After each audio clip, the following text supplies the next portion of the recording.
주님 은혜가 우리 성도들 모두에게 함께하기를 예수님 이름으로 간절히 축원합니다. 올해표 오병이어의 기적을 이루자 하는 것인데, 올 한 해 우리 성도들 모두가 다 오병이어의 기적의 역사가 있기를 축원합니다. 설날 연휴가 시작되었습니다만 우리가 아는 것처럼 오미크론의 도전으로 많이 우리가 다 위축되어 있는 상황입니다. 우리 모두 다 힘을 내기를 부탁하며 또 이제 오미크론 종식을 위해서 기도해야 할 때입니다. 우리가 아는 것처럼 이제는 우리 주위에 확진자들이 늘어나게 되었고, 더더욱 이제 우리 교인 중에도 나타나게 되었어요. 이제 처음 있는 일입니다. 그럼에도 불구하고 우리가 더 조심해야 되겠다 하는 생각을 하고, 교회 안에서도 마스크 꼭 쓰시고, 심지어는 물 한 잔을 마실 때라도 마스크를 벗지 않으면 물을 마실 수 없으니까 그 물을 들고 가능하면 사람 없는 곳에 가서 혼자 마시시고, 그리고 마스크를 써야 되는 것이 우리 형편이 되었습니다. 최대한 조심할 수 있을 때까지 조심해야 되고, 그냥 개인적인 의견입니다만은 2월 한 달은 아마 큰 고비가 되지 않을까. 매스컴에서도 말하는 것처럼 이게 5만 명이 될 수도 있고 10만 명이 될 수도 있고 그 이상 될 수도 있는데, 그 정도 되면 우리 가운데 당연히 이제 확진자도 생길 것이고 또 감염도 일어날 것이고, 정부에서도 아마 이제는 감기 수준에서 이렇게 이 코로나를 대하지 않으면 안 되는 상황이 되겠지요. 4, 5월 되면, 그래서 제 생각에는 또 다른 변이가 나타난다고 해도 비슷한 상황으로 전개가 될 거기 때문에 이제는 코로나에 더 이상 정부가 매달릴 수 없게 될 것이다. 새로운 방식으로 우리가 코로나를 대하지 않으면 안 되는 상황이 될 것으로 그렇게 기대하고 또 기도하고 있습니다. 한두 달 더 우리가 조심하고 또 그런 가운데도 신앙의 열심을 포기하지 말아야 될 줄로 믿습니다. 이런 도전에서도 우리는 하나님을 바라보며 더 좋은 것을 준비하시는 것을 믿고 기대해야 할 줄로 믿습니다. 목회를 하면서 평생 붙잡을 수 있는 말씀을 주신 것처럼 감사한 일은 없습니다. 히브리서 11장은 믿음장이고 여기 40절은 그 결론입니다. 히브리서 11장을 믿음장이라고 해서 강조하는 목사님들이 많은데, 그 결론인 40절에 대해서는 그렇게 강조를 많이 하는 분을 못 봤어요. 그런데 저에게는 이 말씀이 이게 성경의 핵심이구나, 하나님께서 감동을 주셨고, 또 이 말씀이 도전이 많은 목회에서 늘 위로와 힘이 되었습니다. 위기가 올 때에 진짜 위로의 말씀이 되었어요. 고난, 연단, 도전이 있을 때 더 좋은 것을 예비하시는 하나님이 훈련시키시는구나, 위로가 됐어요. 또 응답이 왔을 때도 교만하지 않게 하셨어요. 항상 더 좋은 것으로 채우시는 분은 누구예요? 하나님이시잖아요. 그러니까 내가 하는 것이 아니라 누가 하는 거예요? 하나님이 하시는 거니까 절대 교만해할 수 없지요. 그런 가운데 하나님께 더욱 소망을 두며 오늘에 이르게 하셨습니다. 오늘도 다시 한번 이 말씀으로 은혜를 나누기 원해서 더 좋은 것을 바라보자 라는 제목으로 말씀 증거하려고 합니다. 이 말씀 증거할 때에 주님의 위로, 소망이 우리 심령 모두에게 함께하기를 예수님 이름으로 간절히 축원합니다. 첫 번째, 더 좋은 것을 바라보자는 겁니다. 히브리서가 우리에게 증거하고 있습니다. 하나님께 나아가는 자는 반드시 그가 계신 것과 자기를 찾는 자들에게 상 주시는 이심을 믿어야 할지니라. 하나님은 상 주시는 하나님이십니다. 예수님은 기도에 대해서 말씀하시면서 세상의 아비들도 좋은 것을 줄 알거든 하물며 하늘에 계신 우리 아버지이실까 보냐. 하나님이 성령을 주시지 않겠느냐 말씀하셨어요. 저는 우리의 기도가 우리의 수준에서 응답되는 것이 아니라 하나님은 더 좋은 것을 기도를 통해서 채워주시고 그 핵심은 성령이라고 늘 강조하고 있습니다. 우리 수준에서 우리가 기도한 대로 응답된다면 우리는 늘 항상 너무나 감당해야 될 것이 많아서 지치고 힘든 채 살아갈 것입니다. 당장 눈앞에 그저 열매를 따고 싶은 그런 마음들이 간절해서 우리 기도는 발등에 떨어진 불 끄기에 급급하지만 하나님은 더 큰 계획 속에서 우리를 늘 인도하고 계셔요. 그래서 우리 기도 수준에서 응답하시는 게 절대 아닙니다. 40일 금식을 하고 100일 철야를 해도 하나님은 하나님의 계획 속에서 우리 인도하세요. 그래서 늘 강조하지만 더 좋은 걸 채워주시죠. 그래서 그걸 통해서 우리가 연약하고 부족하고 모자라다는 걸 오히려 깨닫게 해주셔요. 나보다 나를 더 사랑하시고 나를 너무나도 잘하시는 하나님이 역사하시는 것을 우리가 깨달으며 살아가게 가십니다.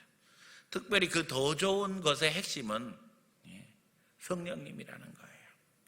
그것은 물고기를 잡아주는 것이 아니라 물고기 잡는 방법을 가르쳐주는 것과 같다는 거예요. 물고기를 잡아주는 건 일회용이잖아요. 그러나 물고기 잡는 방법을 가르쳐주면 계속해서 물고기를 잡아서 생활할 수 있지요. 우리가 기도할 때 당장 우리 눈앞에 원하는 것을 하나님이 주시는 것은 물고기 한 마리 잡아주는 것과 같아요. 그러나 하나님은 우리에게 성령을 주심으로 말미암아 성령님과 함께하는 가운데 모든 문제를 해결해 나갈 수 있도록 역사하신다는 거죠. 그래서 성령으로 응답하시는 하나님은 결국 성령의 인도하신 가운데 우리가 그야말로 천한무적이 되게 하신다는 거예요. 성령의 능력으로 살게 하시니 걱정하고 근심하고 고민할 것 없도록 우리를 주장하신다는 거예요. 그러므로 저는 우리 모두가 다 긍정적 신앙의 사람이 되기를 바랍니다. 믿음대로 되는 거예요. 예수님께서 말씀하셨잖아요. 우리가 믿으면 저 산을 옮겨서 바다에도 던질 수 있다고 하셨어요. 믿음대로 되는 것입니다. 그게 되겠어? 이런 사람은 죽을 때까지도 안 돼요. 그러나 하나님이 하시면 됩니다. 믿고 나가면 하나님이 역사하신다는 거예요. 더더욱 성령은 우리와 함께 하심으로 말미암아 우리가 깨닫지 못하는 것을 깨닫게 하십니다. 그래서 성령님을 이야기할 때 지혜의 성령님이라고 우리가 고백하잖아요. 할 수 없는 것을 하게 하십니다. 능력을 주십니다. 그래서 산도 옮길 수 있게 하신다는 거예요. 그 산을 우리가 손 하나 깜짝 안 해도 옮길 수 있는 것이 하나님의 역사지만 우리가 우리 손으로 옮길 수 있게 하는 것도 하나님의 역사예요. 근데 그 능력을 하나님이 우리에게 주시는 거죠. 그러니까 산을 옮기는 데 있어서 손 하나 깜짝 안 하고 옮겨지는 것도 놀라운 일이지만 연약하고 부족한 우리를 위해서 그 큰 산을 옮기게 하시는 것도 하나님의 능력이에요. 성령은 기도 속에서 소망을 주시고 그 소망 속에 기도하게 하심으로 우리를 이끌어 가십니다. 소망을 가지고 기도하게 하시는 가운데 하나님의 것으로 우리를 채워주셔요. 그 응답은 우리가 기도하는 것 이상, 우리가 체험한 것 이상, 생각하는 것 이상이라는 겁니다. 그래서 기도를 통해 우리의 연약함을 알게 하시고 겸손하게 하시고 하나님의 응답에 머리 숙이게 하시는 게 하나님의 방법이에요. 제대로 알지 못하는 사람은 이렇게 간증합니다. 내가 40일 금식했더니, 무슨 내가 100일 철야했더니, 내가 작전기도 했더니 하나님이 내가 기도한 대로 응답하셨다. 그건 그 사람 수준이에요. 제가 목회를 하면서 신앙생활하면서 깨닫는 것은 하나님은 우리가 기도하는 것보다 더 좋은 것으로 채워주셔요. 내가 기도하는 그대로 채워주시는 게 아니라 더 좋은 것으로 채워주시기를 원하고 그렇게 역사하신다는 거예요. 하나님의 말씀을 더 사모하게 하시고 그리고 말씀에 더 귀를 기울이게 하시는 것이 성령의 역사입니다. 우리의 부족함을 알게 하시고 우리의 한계를 알게 하시는 것이 성령의 역사이기 때문입니다. 그러므로 하나님 나라는 말에 있는 것이 아니라 어디에 있는 거예요? 능력에 있는 거예요. 하나님 앞에 기도하면 능력으로 나타나게 되어 있다는 거예요. 상 주시는 하나님을 바라보시기 바랍니다. 역전의 역사를 이루시는 하나님을 바라보시기 바랍니다. 세상 생각으로는, 인간 생각으로는 안 되는 것도 되게 하셔요. 놀라운 일이죠. 때때로 우리의 기도대로 응답하시지 않음으로 말미암아 우리는 속상할지라도 그를 통해서 하나님은 큰 역사를 이루어 가십니다. 언더우드가 선교를 위해서 기도하고 있었습니다. 한국 최초의 선교사님이죠. 그분이 기도했던 지역은 인도였습니다. 근데 그분의 기도는 응답되지 않았어요. 하나님이 어디로 인도하셨어요? 한국으로 인도하셨어요. 그 당시 객관적으로 볼 때 한국은요, 복음을 전하기만 해도 사형, 선교사라는 신분만 밝혀져도 사형, 한국에 오는 것은 죽으려고 오는 것이지 살려는 생각 가지고 있는 사람은 도무지 올 수 없는 나라인데 하나님께서 한국으로 인도하셨어요. 근데 그게 하나님 응답이에요. 지금 생각해 보세요. 그분이 인도에 가서 얼마나 많은 결실을 거둘 수 있었을지 모르겠지만 전 세계 기독교 역사에 있어서 언더우드가 사역했던 불과 30-40년 동안 한국교회에서 이룬 업적을 세상 어느 선교사도 이루지 못했어요. 놀라운 일이잖아요. 그 대한민국 기독교인 중에 언더우드 이름을 모르는 사람이 어디 있어요? 다 알죠. 그야말로 역사 속에 이름을 남길 뿐만 아니라 어마어마한 업적을 남기도록 만드셨어요. 그런데 그 당시 하나님 앞에 선교사로 나가기 위해서 기도할 때에 하나님께서 인도로 가지 못하게 하시고 한국으로 가게 하셨을 때 그 마음이 어땠을까 생각해 보세요. 아이고, 나는 이제 죽겠구나. 그렇잖아요. 죽을 수뿐이 없는 곳을 가도록 하나님이 만드시는 거예요.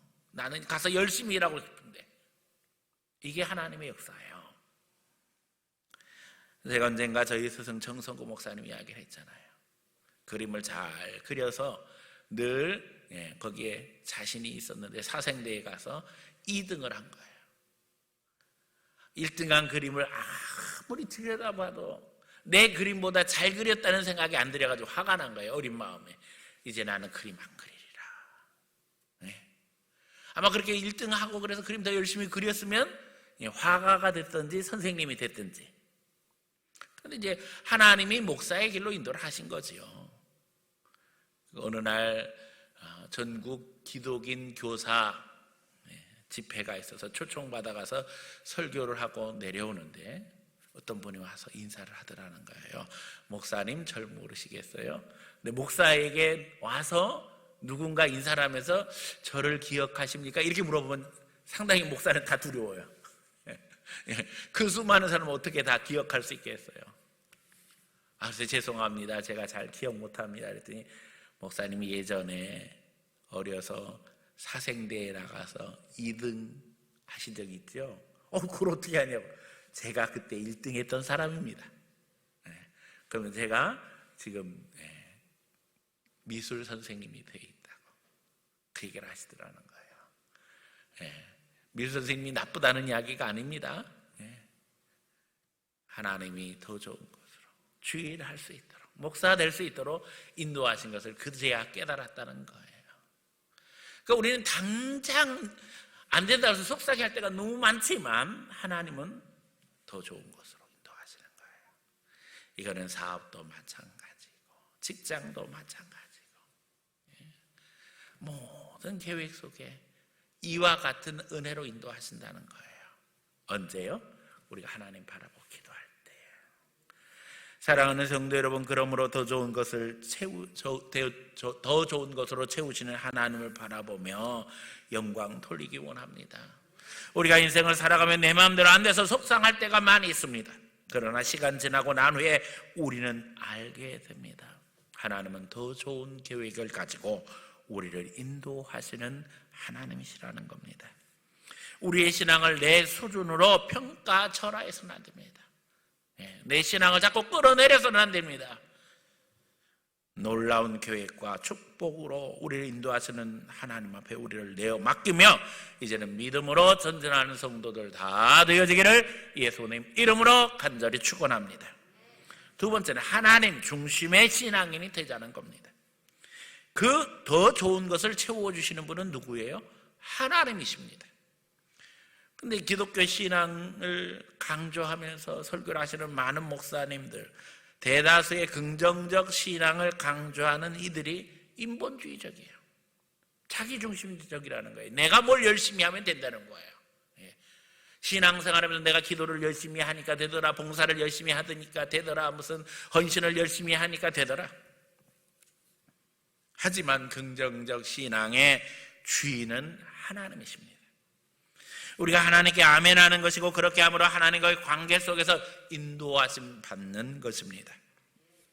우리가 범사에 감사할 수 있는 것, 또 감사해야 하는 것은 하나님의 지혜가, 하나님의 지식이 우리보다 훨씬 크시며, 또 나보다 더 나를 사랑하시는 것을 믿기 때문입니다.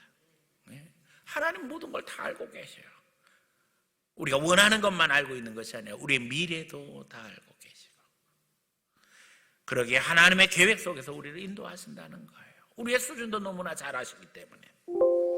그러기에 그리스도인들은 하나님과의 관계 속에서 인생을 살아가게 되는 것입니다.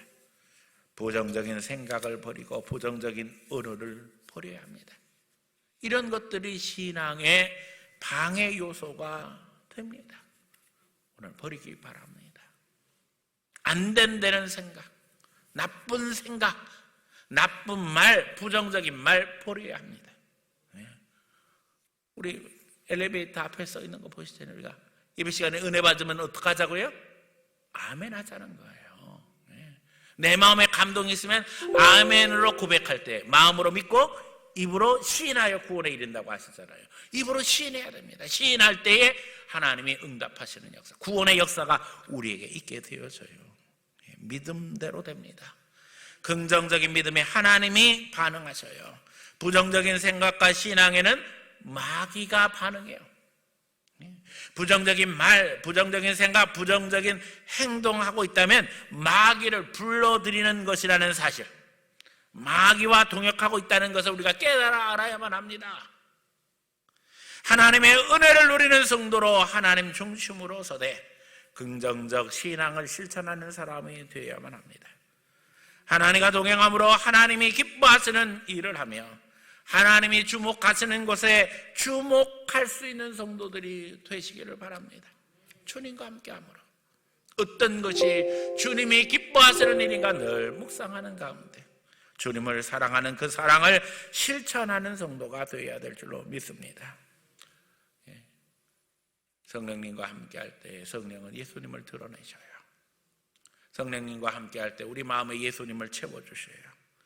우리 성도들 모두가 다 예수님의 마음으로 살아가기 원합니다.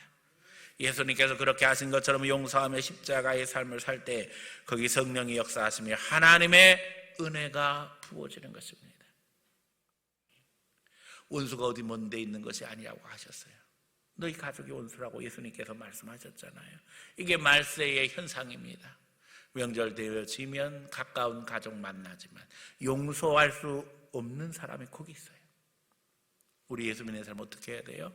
용서해야만 합니다. 그게 주님의 마음이에요. 힘들어도 해야만 합니다. 왜요? 하나님을 바라보므로. 여러분 다윗을 기억해 보세요. 하나님이 다윗에게 많은 훈련을 시키셨어요. 우리가 아는 것처럼 하나님의 계획은 분명했습니다. 다윗을 왕으로 세우려고 하셨어요. 근데 그 왕이 되어지는 과정이 쉽지 않았어요. 왜요? 왕인 사울이 다윗을 핍박했기 때문이에요. 하나님은 계속해서 다윗을 훈련시킵니다. 골리앗과 싸울 때도 누구를 바라보게 하셔요? 하나님 바라보게 하시는 거예요. 하나님 바라보지 않으면 이길 수 있어요? 없어요? 없습니다. 또 사울왕이 핍박할 때도 누구를 바라보게 하세요? 하나님을 바라보게 하시는 거예요. 심지어는 사울을 죽일 수 있는, 원수를 갚을 수 있는 기회를 주셨음에도 불구하고 용서하게 하세요. 하나님이 세운 왕이니까 하나님께서 알아서 하실 것이다. 여러분, 내 부모, 형제, 내가 원해서 내가 선택해서 된 거 아니에요. 하나님이 내 부모로 만들어주셨어요. 시부모님도 마찬가지죠. 남편도 마찬가지고 아내도 마찬가지고 그렇잖아요. 형제도 마찬가지고 자식도 마찬가지고 내가 원해서 너네 내 자식 되라, 내가 원해서 부모님 되주세요 이래서 된 사람이 없단 말이에요. 하나님이 엮어놓으신 거예요. 우리 관계를 하나님을 바라보고 해결해 나가야 됩니다. 용서할 거 용서하고 하나님 앞에 기도하고 축복하고 사랑하면 하나님이 풀어주시는 거예요. 결국 그 훈련 가운데 다윗이 왕이 되었고, 그가 피난하는 과정에서 수많은 사람들이 몰려와요. 그야말로 그 사회에서 고통당하는 자들, 환난당한 자, 핍박당한 자, 억울한 자들이 다 다윗에게 몰려와서 그 도망다니는 상황에서 공동체를 이루게 하세요. 놀라운 것은요, 왕이 될 때 그들이 다 다윗의 신하가 되어져서 리더십을 발휘하게 만들어 주셔요. 놀라운 일이죠. 그 환난 속에 하나님의 계획은 너무나도 분명합니다. 오늘도 마찬가지라는 거예요. 하나님을 바라보면 하나님께서 책임져 주십니다. 하나님을 바라봄으로 말미암아 하나님이 기뻐하시는 일이 뭘까? 다윗이 왕이 되고 나서 기도하면서 생각해 보니까는 성전을 건축하는 게 좋겠다. 근데 하나님이 허락하시지 않아요. 너는 피를 많이 흘렸으니까 네 자식이 그것을 이룰 것이다. 그러나 그럼에도 불구하고 하나님이 그의 마음을 받으셨어요. 그리고 그에게 축복의 언약을 더해 주시죠. 네가 나를 위해서 집을 지어주는 것이 아니라 내가 너를 위해서 집을 지어줄 것이다. 영원한 성전에 약속을 하셔요. 그 성전이 바로 예수님이시고 그 영원한 왕권이 예수님의 왕권이에요. 그래서 사람들이 예수님을 부를 때 뭐라고 부르게 되었어요? 다윗의 자손 예수요. 놀라운 일이죠. 오늘도 우리가 그리스도 안에서 용서하며 사랑하며 하나님 바라봐야 될 줄로 믿습니다. 하나님 중심이 되어 하나님이 기뻐하시는 일에 도구가 되시기를 바랍니다. 그러면 하나님이 다 인도하시는 거예요. 세 번째, 공동체 중심의 신앙인이 되자는 거예요. 하나님은 우리를 위해서 더 좋은 것을 예비하십니다. 여기서 우리는 신앙 공동체인 교회가 바로 우리라는 것을 기억해야 돼요. 우리를 위하여, 나를 위하여가 아닙니다. 우리를 위하여. 또 저희는 누구예요? 우리 개역성경 개정역에 오늘 읽은 본문은 그들로 되어 있죠. 세상 사람들, 안 믿음 없는 사람들 이야기하는 거예요.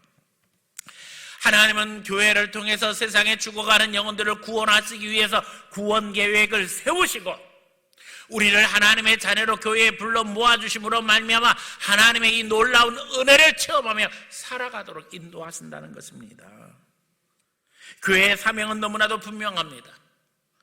저들을 온전케 하는 거예요. 다시 말하면 세상 사람들 하나님 백성으로 삼아서 하나님의 자녀로 세워나가는 것이 우리의 사명입니다. 그런데 오늘 우리 시대에 심각한 문제가 생겼어요. 그게 뭐예요? 교회 안에 들어와 있는 개인주의예요. 신앙을 개인의 것으로 하는 거예요. 그냥 혼자 잘하면 되지, 내지는 혼자서 신앙생활하면 되지. 그래서 교회에 와서도 방관자가 되고 심지어는 교회 안 오고도 신앙생활할 수 있다고 착각하는 거예요. 하나님은 더 좋은 것을 어디에 채워주시는데? 교회에 채워주시는데. 우리를 위하여, 나를 위하여가 아닙니다. 교회 안에 이기주의, 개인주의가 팽배하고 있습니다. 개인주의는 마귀가 심어놓은 씨앗입니다. 하나님의 좋은 계획 속에 주시는 은사와 직분을 사위하는 사탄의 시험이 성도들을 망가뜨리고 있습니다. 심지어는 교회 안에 들어와서 열심히 신앙생활을 하겠다고 하는 사람들, 하나님을 사모함으로 말미암아 하나님의 은혜를 누리겠다고 하는 사람들조차도 하나님이 주시는 은혜를 사유함으로 말미암아, 직분을 사유함으로 말미암아 하나님의 영광을 가리고 있다는 거예요. 저는 늘 강조합니다. 하나님께서 언제 은사를 주신다고요? 어렵고 힘든 상황에서 최선 다해 주를 섬길 때 하나님이 은혜를 부으셔요. 이게 은사입니다. 네. 그래서 우리가 체험하지 못한 것들을 체험하게 하시는 거예요. 신령한 은사를 주실 수 있어요. 방언도 주시고 환상도 주시고 통변도 주실 수 있어요. 필요하면 물질도 주실 수 있고 건강도 주실 수 있어요. 자, 그런데 왜 이렇게 하세요? 나 하나 잘 되라고 이렇게 하시는 게 아니에요. 여기서 착각해서는 안 돼요. 많은 사람들이 하나님의 은사를 사유화하려고 해서 잘못된 길을 가는 거예요. 여러분, 교회는 예수님의 핏값으로 사신 예수님의 몸이며 영혼을 살리는 공동체이기에 무너져서는 안 됩니다. 교회가 어렵고 힘들 때에 어떻게 해서든지 이 교회를 지키려고 발버둥치는 하나님의 백성들에게 하나님은 성령의 은혜를 더하심으로 말미암아 우리 신앙을 지킬 수 있도록 해주시는 거예요. 교회는 우리가 연약하게 함께 힘을 모아 신앙을 지키는 마지막 보루이기 때문에 이 교회가 무너지지 않도록 하나님께서 이 교회를 사랑하고 헌신하며 봉사하는 영혼들에게 하나님의 능력을 부으심으로 말미암아 믿음의 역사를 이루신다는 거예요. 근데 거기서도 마귀는 역사하는 거예요. 하나님이 어려운 가운데 헌신하는 성도들에게 은혜를 부으셔서 교회를 살리시는데 거기서 마귀는 개인적인 생각, 이기적인 생각을 불어넣는 거예요. 그러기에 은사와 직분은 떨어질 수 없습니다. 직분도 교회를 떠나서는 생각할 수 없는 것이며 직분에 따르는 사명과 연대감도 교회와 연결되어 있다는 겁니다. 직분은 벼슬일 수 없습니다. 이것은 하나님을 섬기기 위한 조직임의 질서입니다. 그러기에 이것이 사유화될 때 마귀의 공격으로 성도와 교회는 초토화되게 되는 거예요. 장로가 되고 권사가 되고 안수 집사가 되고 서리 집사가 되고 목사가 되고 전도사가 되고 이게 한 사람 개인의 영광이 아니라니까요. 하나님 나라에 꼭 필요한 하나님의 역사를 위한 하나님의 직분이라니까요. 하나님이 좋은 것을 주시는데 나 개인을 위해서 주시는 것이 아니라는 것을 잊어버려서는 안 됩니다. 마귀는 자꾸 그것을 잊어버리게 해요. 심지어는 직분을 벼슬로 알게 하고 그것이 무슨 출세로 착각하는 이들도 있어요. 영적 전쟁에서 직분자는 최전선의 지휘관 같습니다. 교회의 장로가 되고 권사가 되고 안수 집사 되고 서리 집사 되는 것은요, 전쟁하는데 최전선에서 지휘관 노릇하는 것과 같아요. 그런데 거기에 함께하는 성도와 기도 지원이 없으면 어떻게 되겠어요? 총알바지로 끝나는 거예요. 일회용 총알바지로 끝나게 된다는 거예요. 6.25 때 체험했잖아요. 전쟁해야 되니까는 그냥 장교를 며칠 훈련시켜서 내보내는 거예요, 군대에. 그럼 바로 전투에 투입돼 버려요. 그러면 그 전투에 투입되면 아무리 장교 인력이 모자라도 전쟁 제대로 수행할 수 있겠어요? 그게 살려고 가는 거예요? 죽으려고 가는 거지. 하나님이 주시는 직분이 개인에게 또 그 가정에 무한한 영광입니다. 그러나 하나님 나라에서는 여기에 영적 전략이 있다는 사실을 잊어버려서는 안 돼요. 하나님이 그냥 직분자 세워놓는 거 아니에요. 폼으로 세워놓는 거 아니에요. 자기 자랑하라고 세우는 거 아니에요. 교회에서 대우받으라고 세우는 거 아니에요. 하나님 나라의 일꾼이 되어서 하나님의 더 좋은 것을 체험함으로 말미암아 교회를 지키고 이 교회가 영혼 살리는 거룩한 공동체로서 하나님의 사명을 감당하라고 하나님께서 우리에게 은혜를 베푸시는 겁니다. 하루하루가 영적 전쟁입니다. 이 비밀을 알지 못한다면 좋은 것을 채우시는 이 놀라운 역사 속에서도 시험 들고 넘어지고 멸망하며 소외되게 된다는 거예요. 여리고 정복에서 땅을 흔들면서 하나님께서 승리하게 하셨어요. 여리고 성은 무너지지 않을 산중성이에요. 그런데 이 성이 어떻게 무너져요? 땅이 흔들리니까 저절로 무너지는 거예요. 얼마나 놀라운 역사예요. 그런데도 거기서 아간이 어떻게 해요? 야, 전리품이 너무나도 많고 좋은데 이 중에서 좀 내 것 좀 챙겨볼까? 금덩이, 은덩이, 신할산에도 다 숨겨가지고 자기 것 챙겼어요.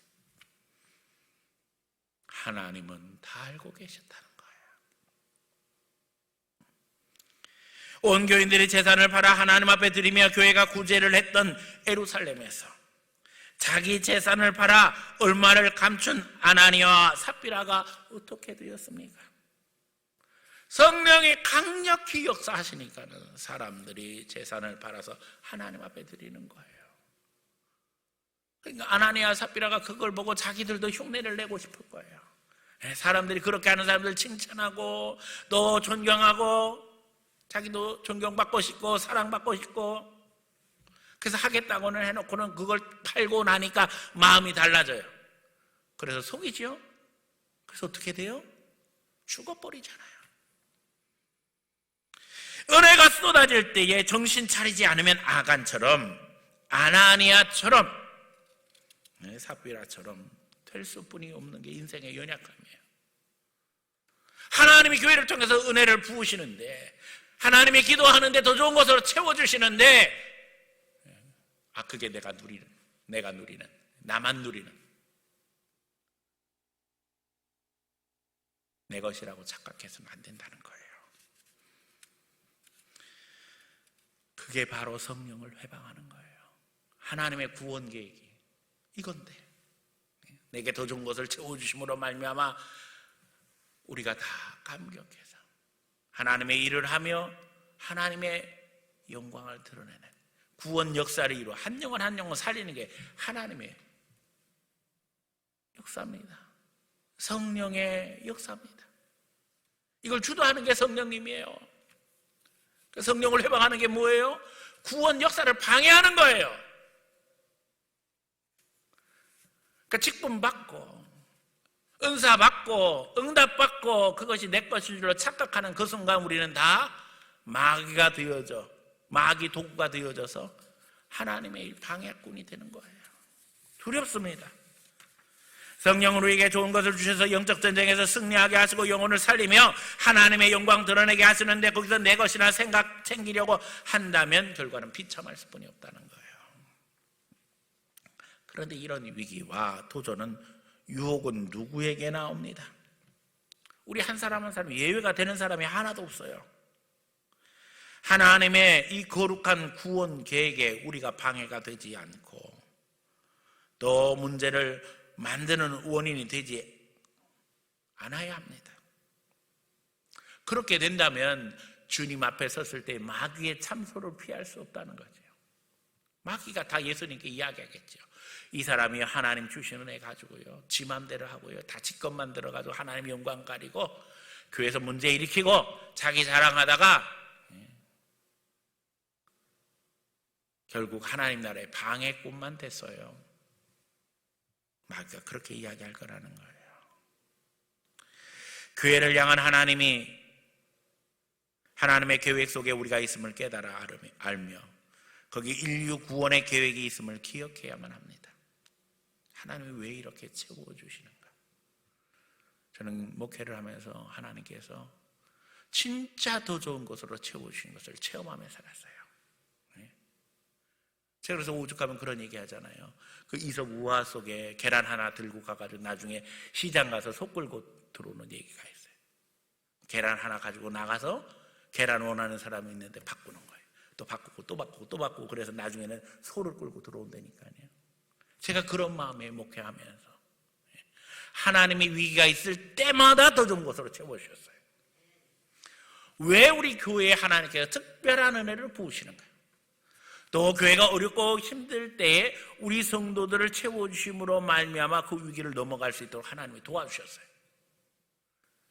그런데 그런 과정에서 하나님이 주신 이 은혜를 사유화하는 수많은 사건들을 목격했어요. 다 자기가 잘나서 한 줄 알아요. 자기 자랑하기 바빠요.